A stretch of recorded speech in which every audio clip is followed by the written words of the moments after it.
So, are you feeling brave today, my friends? Are you feeling brave enough to transform your limiting beliefs? Oh, good. I'm glad you came then. Okay, we're going to start with wildflowers. How about that? Anybody ever seen the wildflowers in Arizona in the springtime? They're so beautiful. So imagine it's early November. That's a nice journey, right? Imagine it's early November and you've got a bucket full of wildflower seeds and you go out in your yard and you just toss them out in the yard. You walk in, get distracted, and you forget about them. You forget about them completely. Do you have wildflowers in the spring? Sure you do, because that's the law of wildflowers, right? They are planted in the fall and they come up in the spring. There's a law of your life as well. There is a law of your life as well. And it moves and is motivated to move by your thoughts, by your consciousness. The challenge most of us face, though, is that we're too busy working on the things that are uncomfortable to pay attention to the things that we are truly seeking. It's easy to get distracted. We get distracted with things like worry and fear and doom and gloom and financial failure and all that stuff. And when we get caught up in that stuff, those thoughts have a tendency to start out picturing in our life. Let me give you an example. Let's say we are very focused on a war that's happening somewhere on our planet. We listen to every newscast. We go on to the internet and we seek out commentary. We watch blogs. We read blogs. We watch blogs, I guess they are. We research. We hold signs. We raise flags. We do everything we can. We contribute money. We're all over this. And we're very upset by it. And I'm not saying war is not upsetting. It is. It is. And yet, we're not going to necessarily see war in our lives, but what we might see is how rude all the drivers are in Phoenix. They cut me off all the time. They ran a red light and almost hit me. And my friends just don't get me anymore. I don't know why. They're just so upset with me about things. And, at work, I just got a problem with this person and it's just not getting any better and the boss won't fix it and I don't know what's going on. Those are the types of things that start to outpicture in our lives when we are focused in all those negative areas. I'm not saying that war is a bad thing to say, peace, it's bad, go away. I'm not saying that. I'm just saying be aware of what it is we are planting into our subconscious because the law simply works, right? The law simply works. So as I said, today we're talking about transforming those limiting beliefs. Ernest Holmes, as you know, is the author of the Science of Mind text that we teach from here. And the basis of that, one of his foundational concepts, is the idea that when we change the way we think, our lives will change. Change your thinking, change your lives, right? When we change how we think, our lives change. Okay, how do we do that? How do we do that part, right? In my experience, there's basically three steps. Basically, three steps. I'm oversimplifying, but we're going to start with the three steps because they're big steps.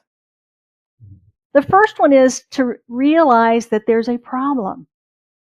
Until we can make the connection in our mind that what we are thinking about, the way we are thinking, is starting to outpicture, and we're starting to see this in our environment, until we make that connection, we're unaware that there's a problem. A lot of us believe, a lot of people on our planet believe that there's no correlation there, that we're just at the mercy of fate, good luck, bad luck, a condemning God of some sort because we sinned as birth, whatever. So that's step one, is knowing there's a problem, waking up and understanding that connection. And we've got a reason to change. Science of Mind says law is set in motion by consciousness. Law is set in motion in our lives by consciousness. Step two, we have to take back our personal power. We have to take back our personal power. And we do this when we stop blaming anyone and anything outside of ourselves for the condition of our life. If you listen to music, if you listen to movies, television, the news, friends and family, our own conversation, we have a tendency to blame others for things that happen to us. Because they did, I'm this way. This is my life. They did it to me. They fired me. They hired me. They married me. They divorced me. They hurt me. They did whatever to me. To me. I mean, for goodness sake, it started with Adam and Eve, right? Adam blamed Eve. Eve blamed the snake. In reality, they all just made a choice. That's the real point of the story, right? Is the freedom of choice. But we focused on, off topic, never mind. Different talk. So anyway, letting go of the blame game. That's step two. When we blame someone else, we have given them the power. Because now we say, they hurt me, that's on them. But I'm always going to carry this hurt because of them. So they're the only ones that have the power to apologize, make it right, make it better, take care of it, make it go away. I have no power to do that. They did it to me.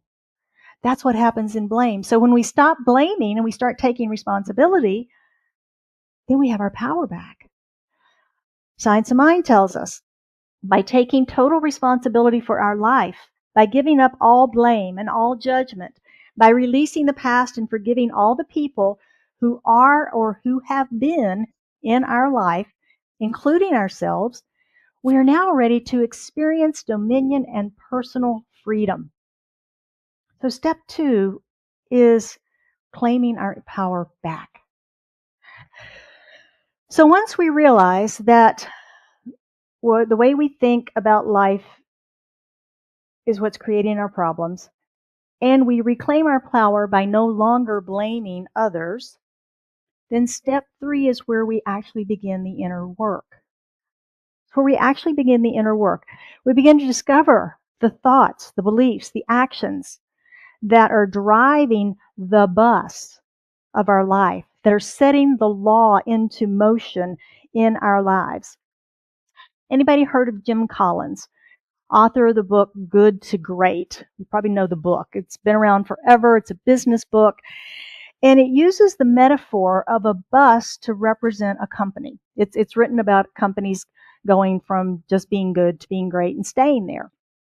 My company uses this book and has for 20 plus years. And we still use the language even today. His metaphor, I think, works for us in our lives also. He asks if we have the right seats on the bus. And then he says, do you have the right butts in the seats on the bus? So when we think of our life, our bus of life, do you have the right seats? Do you have the right seats on your bus? What are they? Mine are spiritual connection. That's a big comfy seat up front for me. Also, healthy relationships, healthy body, healthy mind, financial freedom, and work or creative expression that I love, that I feel fulfilled in. Your bus can have any seats you want on it. Seats are the priorities in our lives. Remember, we talked about our values. They're the values and the priorities in our lives. Those are the seats, and they're going to change over time. If you were parents in raising children, that was a big seat on your bus, is that responsibility for raising those children. When you're an empty nester, that seat might shrink. You're probably never going to lose that family seat, right? But your children's seat, they're adults now. They're often building their own lives. And you're empty nesters. So you've got a different seat. When we move from job to job, working to retirement, our seats are going to change, right? Our seats are going to change as the stages of our life change. So what the seats are on the bus is not as important as you knowing what those seats are, as you knowing what those priorities are for your life. So once we have those seats and we know what those are, then we ask, what are the thoughts that I have in the seats on my bus around those ideals? What am I thinking about? Because the thoughts are the fuel in our tank. Remember, our consciousness is what motivates, moves the law to work for us. So the thoughts are the qualities that I value, how I think in my life, the atmosphere on my bus, if you will. For me, affirmative thoughts are important in all those areas. A general consciousness of being on an affirmative side, 75% full, 95% full kind of attitude. Self-discipline. Self-discipline is important if I'm going to stick with my spiritual practice. Self-discipline is important if I'm going to maintain relationships. You can't have a friendship and ignore your friends, right? You have to participate. In my finances, I have to be self-disciplined there. I can't overspend. I have to set my goals and meet my goals in that area. Self-love, love of others, gratitude. Gratitude is an important thought in my bus. Generosity, service of mindset, and how can I be of service to others and to the world? That's the atmosphere on my bus. Those are the things that I'm thinking about. Those are things that are important to me in all those areas and weave in and amongst all those seats. And I also have this little seat in the back. It's a little bench seat, and it's for fear and worry and concern. They've got a place on my bus, as do all the emotions, right? There's a little bench seat in the back for them. They don't get to ride up front. They certainly don't get to drive the bus. They certainly do not ever get to drive the bus. But they're there. The bus of my life rolls along when I remember that the law is what's driving the bus. I'm not. I am navigating. I'm putting fuel in the tank, but the bus is doing the actual physical driving. That's the law. That's the law.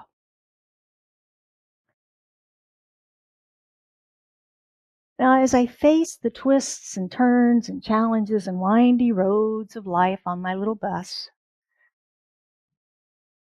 that's when fear, concern, and worry might start to get out of their little seats and start coming up to the front of the bus, right? Here they come. I look at them like road signs. You've ever been driving and you're in an unfamiliar place and you're paying a little closer attention to the signs maybe to see what's coming up ahead, and boom, you get a warning sign. Road work ahead. That doesn't say slam on your brakes right here and now, does it? That's not what these things mean. They're warnings that, hey, pay attention. Something's going to be different up ahead from what you've got right now. Maybe it's a bump. Maybe it's a detour. Maybe there's a person up there with a sign that's going to make you slow down or something, but just pay attention. Maybe slow down a little bit. See what's coming. That's how I look at when I've got feeling fear or concern or worry about something. It's like, okay, what's different? Why am I feeling this? And I check in. It's a time to check in. Once that danger is past, though, once whatever it was has passed, then I can send those little feelings back to their little bench seat in the back and get them tucked back in where they belong and ready for the next signs. And I go back up front with a little hope and joy and peace and harmony, and we start singing our little song, "The wheels on the bus go round and round," right? And there we go down the road. So what are the seats on your bus? And what is the destination that you have set? What is the destination that you've set? This is our year of intentional living. We've been talking about that throughout all year. We set our intentions in January. We're talking about intentional living. And today we're talking about the law, and the law works for us based on our intention. So what is the destination that you've set for the bus of your life? What is the octane of the fuel in your tank? Got jet fuel in there? Or you have that low 87 stuff or whatever it is that is in the tanks? Yeah, what's in your tank? What are you fueling that law with? How are your thoughts motivating the law of your life to move forward? Well, I want to continue with our bus metaphor. Some buses have a luggage compartment underneath where luggage and stuff goes. So imagine you're going down the road of life on your bus and everything's going along well. You're singing your little song. And down in the luggage compartment, a whole crate full of howler monkeys gets out. And they are having a heyday. They are howling and screaming and running around and knocking stuff over and making lots of noise and a big old mess. That's your inner critic. That's your monkey mind, literally. That's your subconscious and the stuff that's going on that you're up there singing away in your bus going down the road, not even aware of what's happening many times in our subconscious.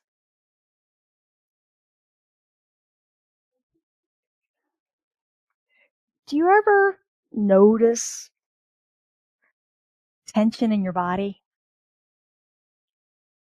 I do when my shoulders are up around my ears like this. I might be typing on something and then suddenly I'll go, God, my back. Oh, what is going on? Why are my shoulders under my ears? Huh. Am I stressed? Am I worried? Am I afraid? Okay. Breathe. Relax. Okay, what was I stressed about, worried about? Not conscious, right? I couldn't find it consciously. I don't know. So when that happens, it's a time for me to use some affirmations to begin to affirm my good so that whatever that subconscious has got me concerned, because my body doesn't lie, right? Body doesn't lie. Whatever's going on, I can use some affirmations to change that. Think of a cup of coffee or a cup of tea, about a half a cup. And this half a cup of coffee is about 3 days old. You've forgotten, left it out on the patio table when you had your coffee early one morning before it got too hot. And you look out and you see it and you go, oh man, okay. Go and you get the coffee, you bring it in and it's really dark and black and nasty. Or if you put cream in it, it's nice and curdled and gross, right? So you go into the sink, you turn the water on, and first as the water hits it, you notice that the coffee begins to get lighter and lighter and lighter and lighter and lighter until it becomes clear. That clear, clean water has completely dislodged all of the dark coffee. And now you've got a cup full of clean water. That's how our affirmations work in our subconscious. When we continue to pour in the good, we flush out all of those, we replace all of those negative thoughts. We replace and transform them. I call these our rescue affirmations, and they're an important part of our spiritual toolbox, something that we can go to when our shoulders end up around our ears, our fists are clenched, or whatever, grinding our teeth, or whatever the stress activator in your body is, wherever you carry it in your body. We can begin to use our affirmations to help us release and transform that. So when we see those warning signs and the fear and the stress starts to creep up, It's when we're worried about something that might happen in the future and so worried about it that we even start to hyperventilate right now. You ever done that? Get so worried about something that might or might not happen, but you're actually almost hyperventilating now? Yeah, we can get wound up. So we create these on our good days or better days, right? It's like building an emergency kit. You don't do it in the middle of a forest fire. You do it before the forest fire happens. You've got your kit ready to go, right? So we get our rescue affirmations ready. Some examples. There's nothing outside of God, no matter how life appears to be. There's nothing outside of God, no matter how life appears to be. Love is all there is, and I choose to be love in this moment. I am one in the one. We are one. I take responsibility for my life. I refuse to blame anyone for my conditions. Relax, release, breathe, let go. Conscious and repetitive affirmations will neutralize unconscious negative thoughts. Science of Mind tells us when we come to know that one kind of thought will neutralize another, we can begin to change our thinking and our experience of life. This is proven. This is proven that it works to neutralize thoughts that limit us in any way. The key is we have to do it. We have to do it. I'll give you one more tool. Another way that we can change our thinking and transform beliefs is to use questions of self-reflection. Self-reflection is a very key ingredient to living a spiritual life. We have to know what we're about. We've been born and we've lived a long life. And during that time, we've developed ideas about ourselves, about the world at large, about how things work, how things are. We know. And until we reflect on that and understand that about ourselves, it's like our first step in the process of transforming beliefs. We have to know there's a problem. We have to know what we think. We have to know what we're about if we're going to change it or adopt it, keep it, whatever it is we want to do about it. The self-reflection is a very important piece of our spiritual study. Some questions include, who am I? Who am I being in this moment? That's a good one to ask when you're in a challenging moment. If you can become consciously aware enough to take a minor little step back, who am I being in this moment? Who do I want to be in this moment? Who am I becoming? Who am I becoming? Why am I fearing the future and missing this precious moment in my life? How can I be present now? How can I see this from a higher perspective?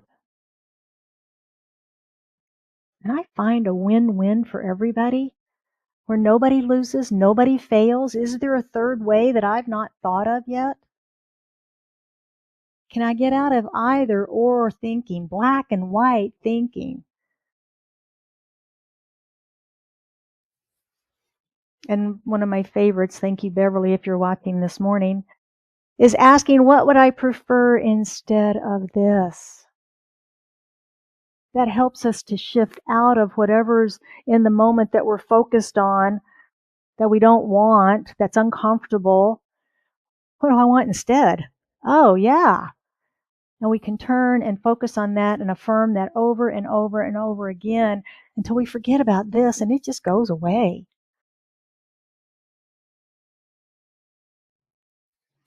Affirmations and questions are great tools for transforming our limiting beliefs, but we've got to use them. We've got to use them. We can recognize the beliefs that are limiting us And if you're struggling with this, just ask a friend. I'm sure they'll be happy to help you see where your limiting beliefs are. And if that doesn't work, ask a practitioner. Reverend Lee and myself will be happy to be your mirror. Excuse me. Perhaps you've got that one area of life that just never seems to quite work. I call it the flat tire. We've talked about that before. Maybe start there. Why am I not ever happy in relationship? Why am I not ever financially secure? Why am I not ever healthy? Why am I not ever in a great job that I love? If there's any of those areas that are that, yeah, everything works really good. That one just doesn't seem to work real good. Work there. Start there. Start there and ask the questions. Start there and build your affirmations.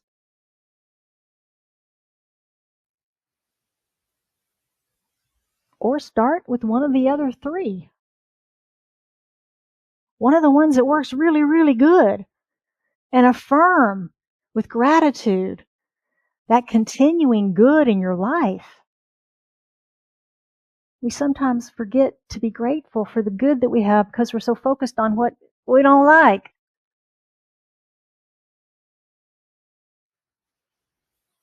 Adding gratitude to our emergency rescue kit reminds us to be grateful for it all.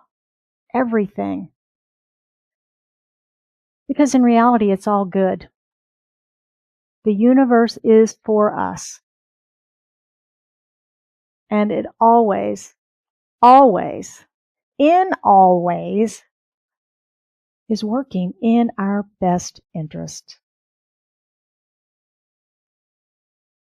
If you would like to embody these practices and get more details from today's talk, I invite you to sign up for our Mindful Monday /newsletter.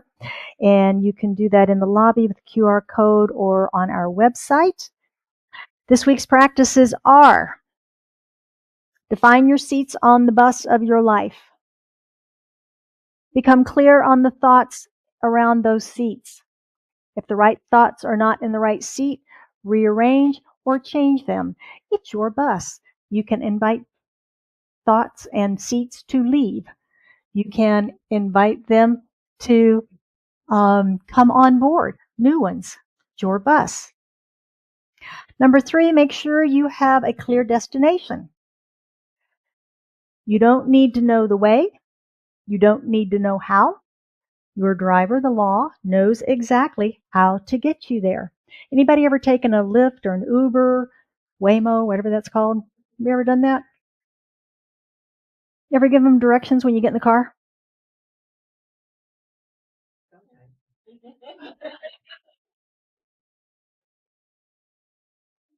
When you use the app, you put in, they know your address, right? Where are you?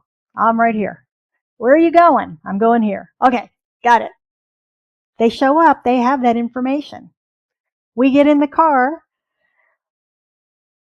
and we want to say, no, you can go around this way. Oh, no, you can go around that way. Oh, it's shorter to go this way. They've got their little app. They've got everything they need. Remember, the law already has all your information. It knows exactly where you are, and you give it your destination. You motivate it. It's already got it all. So just like the Uber driver, we don't need to tell it how to get there. We just need to tell it where to go. Number 4 is to upgrade the fuel in your tank with focused attention. Focused attention. So this week, create your emergency kit. Affirmations, self-reflection questions, and gratitude. And keep it as a resource to support you in transforming any limiting beliefs that you may have. Because these spiritual practices will help us all go from good to great. As Jim Collins says, good is the enemy of great. So let's go out and be great this week. So it is. Any questions or comments this morning?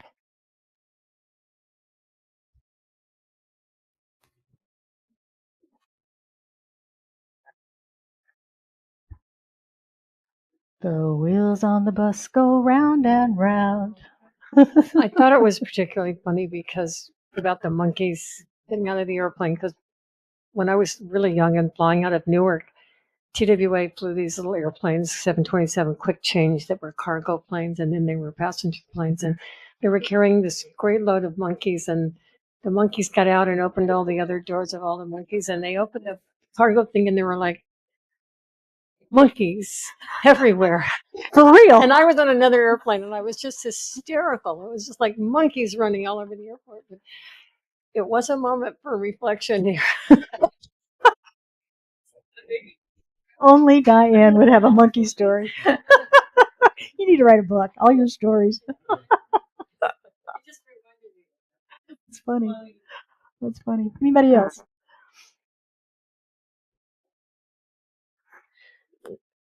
Things that I see happening in the world right now, and hearing your talk today, which was encouraging and a good reminder, and it all still feels so big. Like, okay, I can focus on what I'm thinking and feeling and putting out, and the universe is working toward my good as it's working for all of our other good. It's just hard to understand how that can be true, and also these other things can be true. Mm-hmm. It's terrifying and frustrating and like confusing all at the same time. Yeah. I assume you're talking about national politics and things and events and all of it. More immediately, yes, and then also like other things that are happening in the world. Yeah. It feels so far away, but believing and understanding that we are all connected, it still feels local. Yeah, it does. And that's the hard part of our teaching. It really is, to recognize that we are in the world and not of it. And for me, I get overwhelmed with that too, that I'm only one person. And it's like one in consciousness. One in consciousness is a majority. And our work is to encourage others to see things differently, to know that truth with us, rather than succumbing to the, oh, ain't it awful? Oh, ain't it awful? Oh, ain't it awful? Let's commiserate and talk about how bad things are. Because that's where we go. And the more we do that, the bigger that gets. So reducing that back down and going, yeah, I remember that it does look scary right now, but I don't know what the really big picture is. I just know that in the really big picture, everything's fine. And it will be fine, because this is temporary. This too shall pass. And right now in this moment, I'm okay.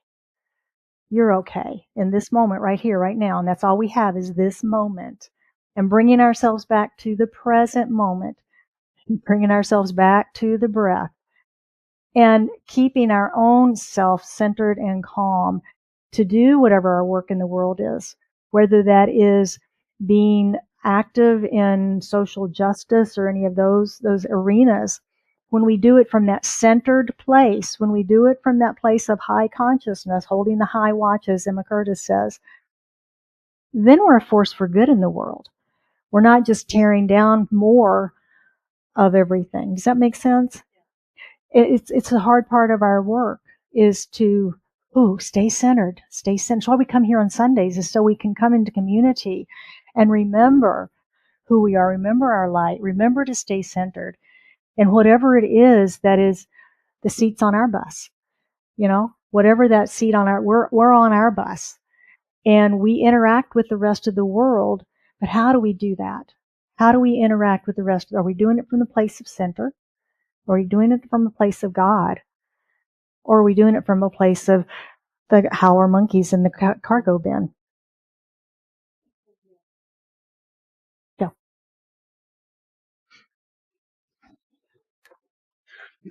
I think of something that kind of bugs me sometimes, and I use the metaphor of a coach and a cheerleader, right? There's the cheerleaders who, keep you excited, but the coach is the one who calls the plays and manages the team and gets on your butt when you're not doing things right.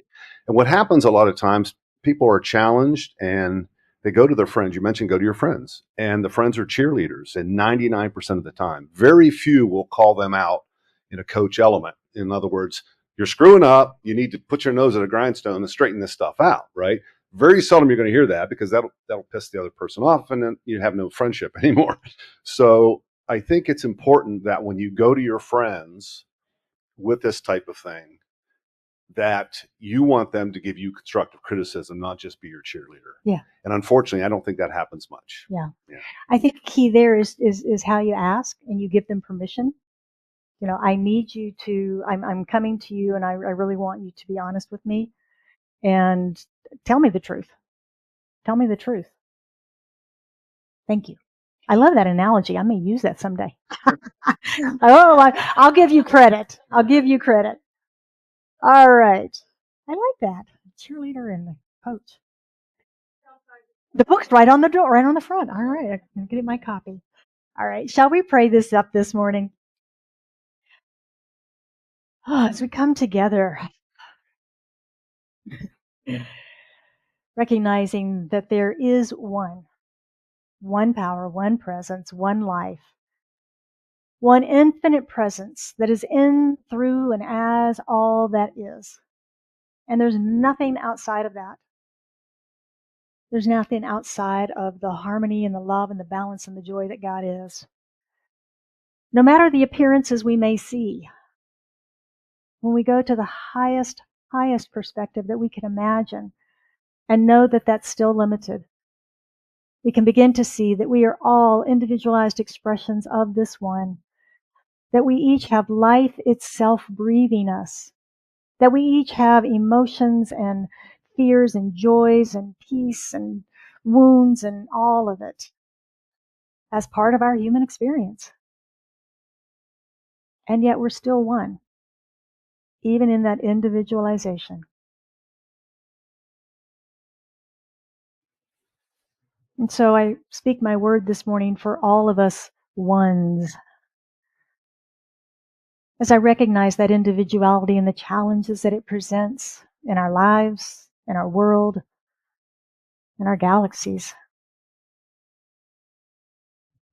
For as individuals, we want it our way. And yet we know that working together is powerful and important as well. And so we take responsibility for our lives, recognizing that we've been gifted with that power of choice, that power to decide, that power to choose.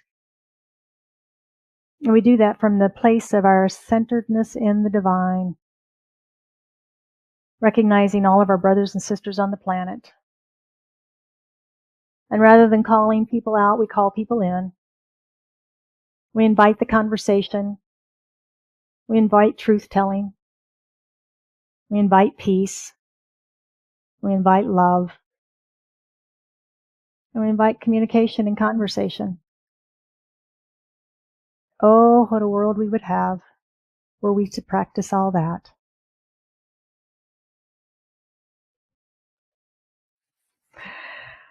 I speak a word of blessing on each and every person here today, those joining us online, those joining us later, knowing that we're all here by divine appointment, knowing that we've come together for purpose.